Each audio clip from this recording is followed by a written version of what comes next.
Allez, j'ai envie de faire tomber une croyance parce que j'en ai assez de l'entendre. Il y a souvent des femmes et des hommes qui me disent oui, quand même, à une autre époque, les couples, ça tenait, on traversait les épreuves et on osait aller jusqu'au bout. Hein. D'ailleurs, on faisait des grandes fêtes pour fêter 20 ans, 30 ans. C'est comme si on parlait d'un parcours du combattant.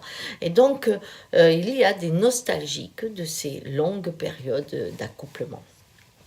Alors, c'est très simple. Quand c'est que le divorce a augmenté? Quand les femmes ont travaillé. Tout ça, c'est une question de fric. C'est simple.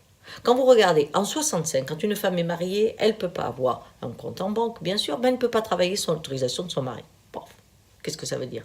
C'est lui qui gère tout. Hein.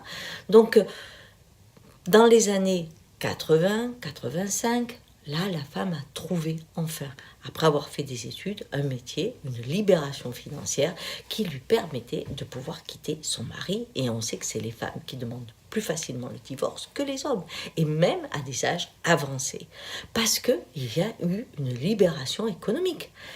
Attention, aujourd'hui, où c'est le retour de la pauvreté dans sa grandeur suprême, eh bien nous allons retrouver des difficultés à divorcer. Parce que, à deux, on peut avoir un appartement convenable, seul, avec des retraites minables, ou des salaires qui n'augmentent pas, eh bien on ne peut pas.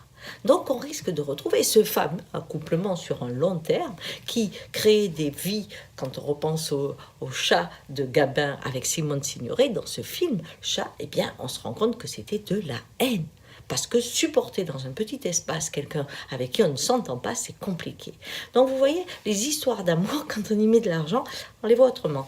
Donc attention, aujourd'hui la pauvreté va recréer beaucoup de violence chez certains couples. Et il faut réfléchir à ça. Allez, ciao.